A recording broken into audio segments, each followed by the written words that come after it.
तो question number 10 है, और क्वेश्चन नंबर 10 में क्या बोल रहे हैं कि जो हमारा AP है उस AP का जो 17th टर्म है वो 10वें वाले टर्म से 7 ज़्यादा है। फिर से सुन लो, जो हमारा कॉमन डिफरेंस है वो हमें फाइंड करना है। तो एक AP है बराबर, वो AP का फर्स्ट टर्म सेकंड टर्म क्या है कुछ पता नहीं हमको, डिफरेंस क्या है वो हमें ढूंढना है। बोल रहा है इस AP में जो 17वां टर्म है ना वो 10वें टर्म से 7 ज़्यादा है, सिर्फ ये कंडीशन दिया है। 17th term is 7 more than the 10th term, यानी 10वें टर्म से 7 ज़्यादा है। तो इस कंडीशन को हम कैसे लिख सकते हैं? तो इस कंडीशन को हम लेंगे A17 जो 17वां टर्म है बराबर, वो ज़्यादा है। किससे ज़्यादा है? एक्सीड्स ना, तो ये बड़ा होगा। किससे ज़्यादा है? A10 से बराबर। अब ये जो साइन है वो ग्रेटर देन है, अब उसको इक्वालिटी में कन्वर्ट करना है। तो इक्वालिटी में कन्वर्ट करने के लिए यहाँ पर सब फिर से कंडीशन देखना पड़ेगा कि 17वां टर्म जो है वो 10वें टर्म से कितना ज़्यादा है? 7 ज़्यादा है। तो इसको इक्वल में कन्वर्ट करूँगा तो मैं ऐसा लिख सकता हूँ A17 जो होगा वो इक्वल हो जाएगा, मतलब 17 और 10 इक्वल कब हो जाएंगे? ये जब इक्वल हो जाएंगे जब A10 के साथ और 7 आ जाएगा। अब हुआ ना, A17 जो है वो 10वें टर्म से 7 ज़्यादा है, तो ये ग्रेटर देन था, इसको इक्वल टू किया हमने। तो इक्वल टू कब होगा? जब A10 को और सपोर्ट करने के लिए कौन आ जाएंगे? 7 आ जाएंगे, तब ये दोनों बैलेंस हो जाएगा। समझ में आया? जब और उसके पास और इसको 7 मिल जाएंगे ना तो ये दोनों सेम हो जाएंगे। समझ में आया? तो इस तरह से हमने इसको इक्वेट कर दिया। अब आगे का सम कैसे करना है? अब ये जानो A17 क्या होता है? तो A17 सिंपल है, A प्लस 16D है। अरे 17वां टर्म क्या? A plus 16D। A10 क्या होगा? A प्लस 9D, और ये प्लस 7 का 7। अरे ये A और ये भी प्लस है, दोनों इक्वल टू के ऑपोजिट साइड्स पे, तो क्या हो गया? कैंसिल। ये 16D माइनस 9D, अरे ये इधर आया तो माइनस 9D हो गया, इज इक्वल टू 7 हो गया। अब ये माइनस करके क्या? 7D equals to 7, D equals to, तो कॉमन डिफरेंस क्या है? 1।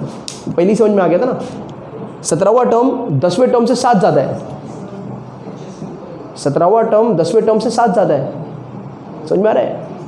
तो 17वें टर्म में और 10वें टर्म में डिफरेंस कितना है? 7 का ही है, और वो 7 ही ज़्यादा है, यानी एक एक एक एक एक एक।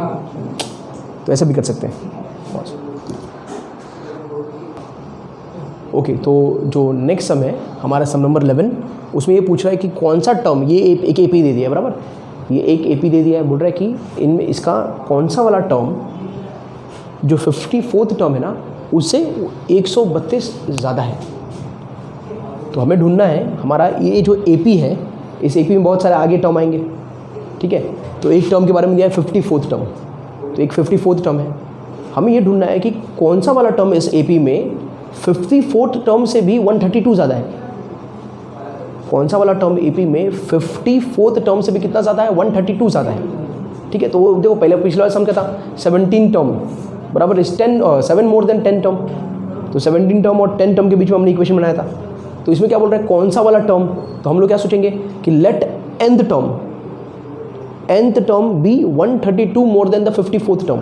तो रिलेशन जो बनेगा वो nth टर्म और 54th टर्म के बीच में बनेगा, और कितना का डिफरेंस है? 132 का डिफरेंस है। समझ में आया? तो हम लोग ये मान लेते हैं ये जो हमारा AP है, इस AP का A का वैल्यू है 3, मानना क्या हो तो है ही बराबर, it is matter of fact. और डिफरेंस जो है वो मिल जाएगा आपको 12। देखो 15 माइनस 3 कर लो, 12 मिल गया। तो फर्स्ट टर्म और ये डिफरेंस मिल गया, ठीक है। ये हमारा AP का कंडीशन है। जो कंडीशन प्रोवाइडेड है क्या बोलेंगे हम लोग? लेट nth टर्म यानी कि AN, या फिर nth टर्म ले लेते सब, nth टर्म B बराबर 132 मोर देन A54 यानी 54th टर्म। तो हमारा जो nth टर्म है वो 132 ज़्यादा है किसको? A54 बराबर। ये nth टर्म को कैसे रिप्रेजेंट करेंगे? तो AN, तो AN ज़्यादा है A54 से। समझ में आ रहा है? AN ज़्यादा है A54 से, ये ज़्यादा है, इक्वल करना पड़ेगा, बैलेंस करना पड़ेगा। कितना ज़्यादा है? तो an is equal to 1 plus 132। अब हो गया बैलेंस दोनों। an क्या होगा, a plus n minus 1 into D, ये an हो जाएगा। a54 क्या होगा, a प्लस 53d, और ये प्लस 132। ठीक है, अब हमें क्या करना है, ये a और ये क्या हो जाएगा, कैंसिल। ठीक है, देयरफॉर अब हम लोग क्या करेंगे, n minus 1 d as it is. ठीक है, और यहाँ पर 53d प्लस 132। अब क्या करते हैं, ये वाला d को अंदर मल्टीप्लाई कर देते हैं, ये वाला d को अंदर मल्टीप्लाई कर देंगे, तो ये आ जाएगा dn। ठीक है, minus d is equal to, अच्छा एक मिनट, d का भी तो वैल्यू है अपने पास, तो d का वैल्यू जो है वो पुट कर देते। ये देखो ना, कॉमन डिफरेंस का वैल्यू तो है अपने पास ना, तो ये d का वैल्यू हम लोग पुट कर लेते, चलेगा ना। तो ये d का वैल्यू पुट करेंगे तो क्या आएगा, इधर 12 है। ठीक है, तो ये 12n माइनस 12, देखो बराबर समझो, ये 12n, d का वैल्यू 12 है ना, तो 12n माइनस 12। ठीक है, ये हो गया इक्वल्स टू 53d, ये दोनों मल्टीप्लाई कर लोगे कितना होगा, 53 इंटू 12,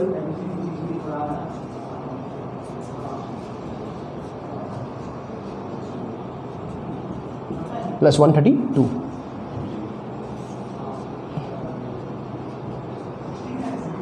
तो 53 इंटू 12 का वैल्यू कितना है, तो ये ले जा जाएगा 12n minus 12 as it is. अच्छा, इधर का वैल्यू कितना हो गया, ये दोनों मल्टीप्लाई किया तो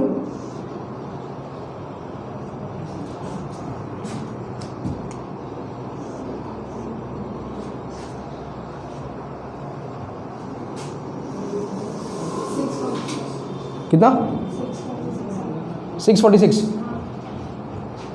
प्लस 132, तो ये 12n, ये दोनों का ऐड किया तो 8 7 778, और ये माइनस 12 है। अब ये माइनस 12 उधर गया तो ये जगह ऐड हो जाएगा, तो ये कितना आएगा, दोनों ऐड हुआ तो 0 1 9। अब n इक्वल्स टू 790/12। अब ये डिवाइड कर दिए, देखो तो ये डिवाइड करेंगे, पहले 2 से कर लो,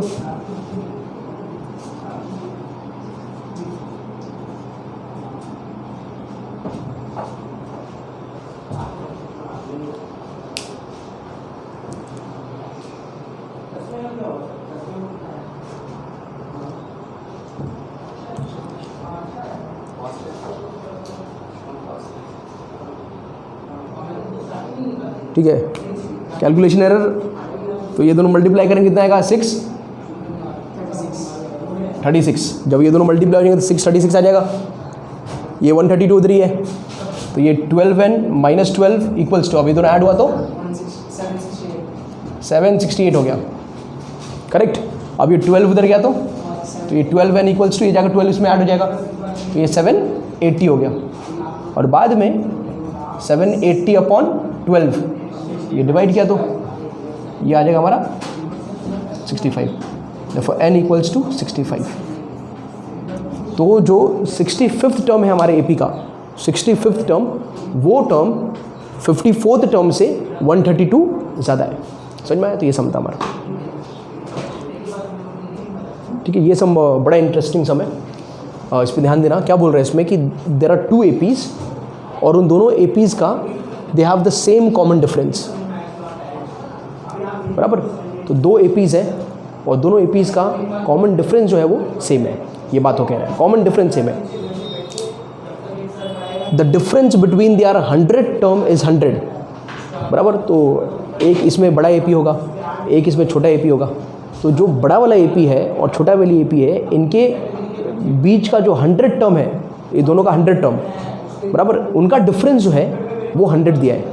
हमको ये फाइंड करना है कि उनके बीच में जो 1000 टर्म है, बराबर, वो 1000 टर्म का डिफरेंस क्या होगा। आया बात समझ में।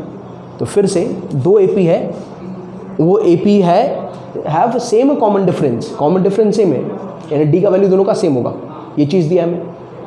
फिर बोल रहा है कि भाई बड़े वाले एपी में से छोटे वाले एपी को माइनस कर दोगे तो कौन सा 100 टर्म को, कोई ऐसा टर्म नहीं, बड़े वाले एपी का 100 टर्म माइनस छोटे वाले एपी का 100 टर्म, ये दोनों का डिफरेंस है 100। अब हमें ये फाइंड करना है कि बड़े वाले एपी का 1000 टर्म माइनस छोटे वाले एपी का 1000 टर्म, इनके डिफरेंस का वैल्यू क्या है ये फाइंड करना है। ठीक है, तो हम ये मान लेते हैं कि late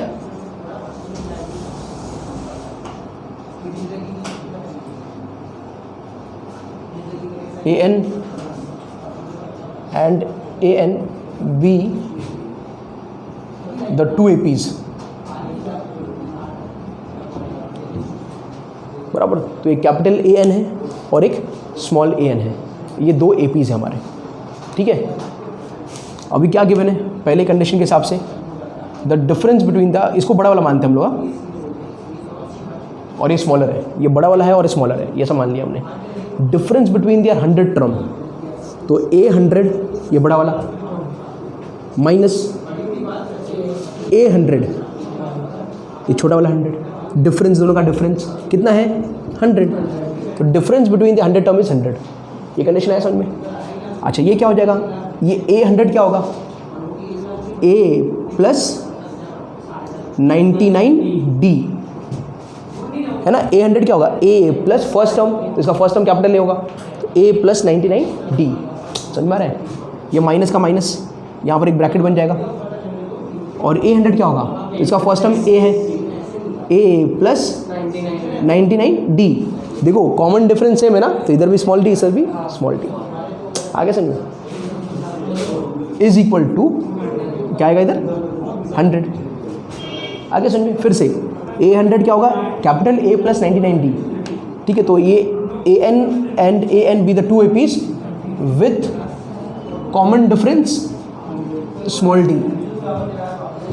with common difference small d। तो A100 क्या होगा, A plus 99D minus A plus 99D, समझ में आ गया, इक्वल्स टू 100।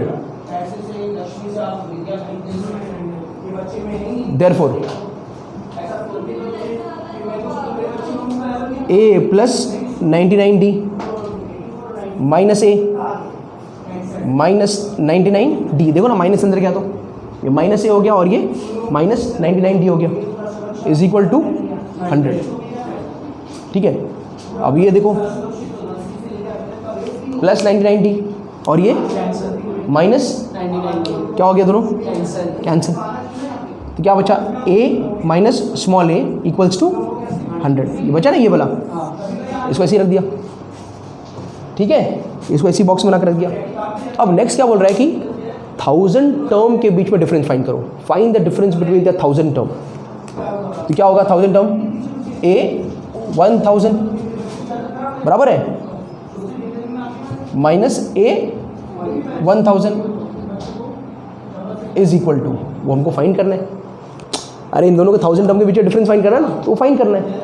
तो इसका क्या होगा, इसका वाला वैल्यू क्या हो जाएगा, A प्लस 999D। ठीक है, और इसका वैल्यू क्या हो जाएगा, माइनस A प्लस 999D बराबर है। तो ये क्या हो जाएगा, A प्लस 999D और ये माइनस अंदर क्या, तो माइनस A माइनस 999D। अब ये प्लस 999D, ये माइनस क्या हो गया, क्या बचा, A माइनस, बेटा A माइनस A का वैल्यू क्या है, तो इधर क्या आ गया, तो इनके 1000 टर्म उसके बीच में भी डिफरेंस क्या है, उनके बीच का डिफरेंस क्या है 100 ही है। समझ में आया, यस।